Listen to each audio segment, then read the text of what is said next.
Welcome back. Lost in all the news about Justice Ginsburg was the fact that confirmed deaths in the United States from the coronavirus sadly hit 200,000 officially yesterday. And with roughly 40,000 new cases a day, the administration still seems to be arguing with itself. Last week, President Trump contradicted his own CDC director on the timeline for a vaccine and on the value of face masks. And we also learned that the White House scuttled a plan to deliver 650 million face masks to hard-hit areas in the spring because at the time they thought it was going to create panic. And there was a report that looser guidelines for testing that were written by Health and Human Service officials over the objections of CDC scientists, though those guidelines were reversed on Friday after a couple of those officials have been dismissed. So joining me now is the Secretary of Health and Human Services, Alex Azar. Secretary Azar, I really appreciate you coming on this morning. Thank you. Glad to be with you, Chuck. I want to start with something you said to me the last time you were on June 28th. Take a listen. The window is closing. We have to act, and people as individuals have to act responsibly. We need to social distance. We need to wear our face coverings if we're in settings where we can't social distance, particularly in these hot zones. So you said that on June 28th. We were at approximately 121,000 deaths then. We've had 80,000 more since. Is the window closed?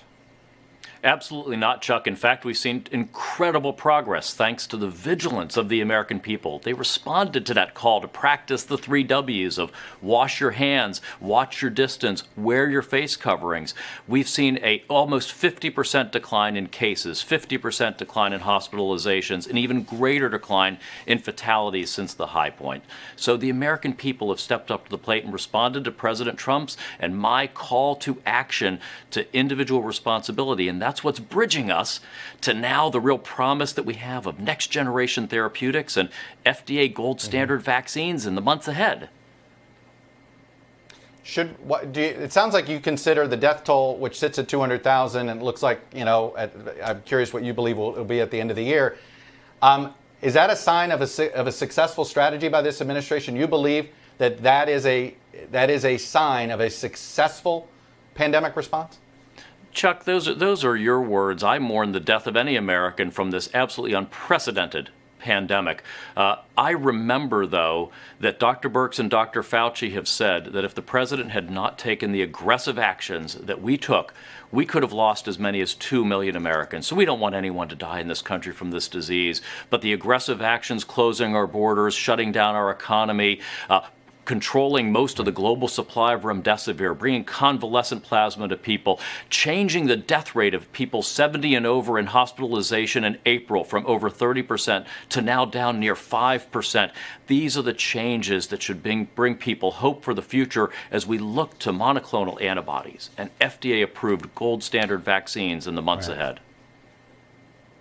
Mr. Secretary, I want you to see if you could clear something up for us. As you know, there was that report this week due to a Freedom of Information Act request. We got a copy of a press release that the United States Postal Service was going to be sending out in April that said, in conjunction with your agency, HHS, there was going to be up to 650 million reusable masks sent to the hardest hit areas. And then the implication was the White House decided against this. The masks were sent to various organizations, but that the White House decided to nix the idea of mailing masks essentially to the American people. Was that a mistake?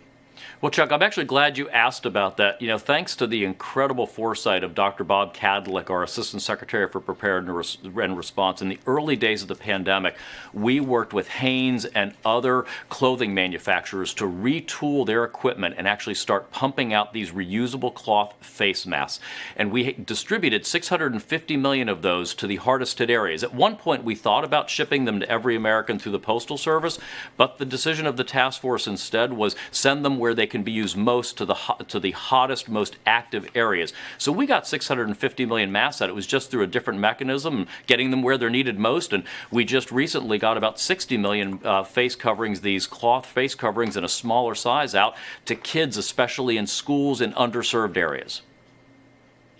But what was it, one of the assets of sending masks to everybody would have been it would have sent the message that masks are important at a time when the president was disputing whether he should be wearing a mask. Well, Chuck, we got 650 million masks out where they're needed most. I think that's what matters. Get them to the hot spots, get them where they can add the absolute most value. And, you know, we've been calling for the use of face coverings since the middle of April when the president put out his guidelines for reopening America. We've been emphatic about the 3 W's. Wash your hands, Right. watch your distance, and wear your face coverings when you can't watch your distance. Secretary Azar, you have done that. But I want to play for you a quick exchange here between Dr. Redfield and then President Trump. Take a listen.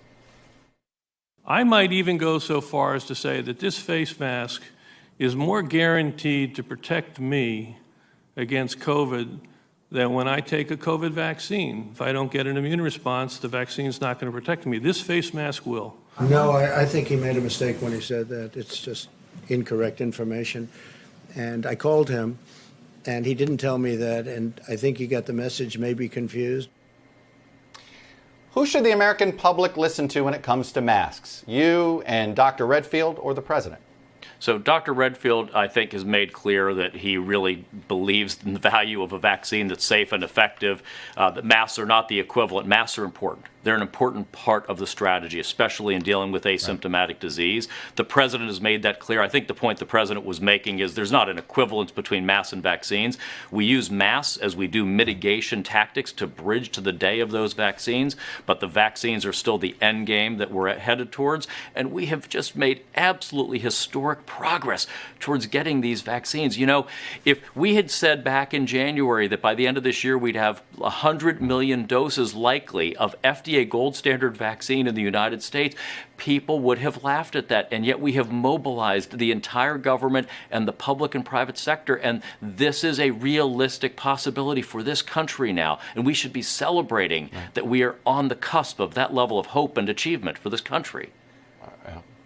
Very quickly, Secretary Azar, Michael Caputo, who was your spokesperson or the agency spokesperson over there, his background, he had no background in public health, not really a lot of background, a scientific background. Was that your decision to hire him, or did the White House make you hire him? Well, I'm not going to get into personnel matters, and Mr. Caputo is now on medical leave for a physical condition, and our thoughts and prayers are with Michael. He added value and helped with our COVID response, but we've got a great team in our public affairs group, and we're going to charge forward with providing fair, balanced, accurate information to the American people about the coronavirus response and preparedness activities. Secretary Azar, I really appreciate you coming on. It's been a busy day, a busy weekend, and I appreciate your time spending with us. Thank you, sir. Thank you, Chuck. Hello from Washington, I'm Chuck Todd, and thanks for checking out the Meet the Press channel on YouTube. Click on the button down here to subscribe and click over here to watch the latest interviews, highlights, and other digital exclusives.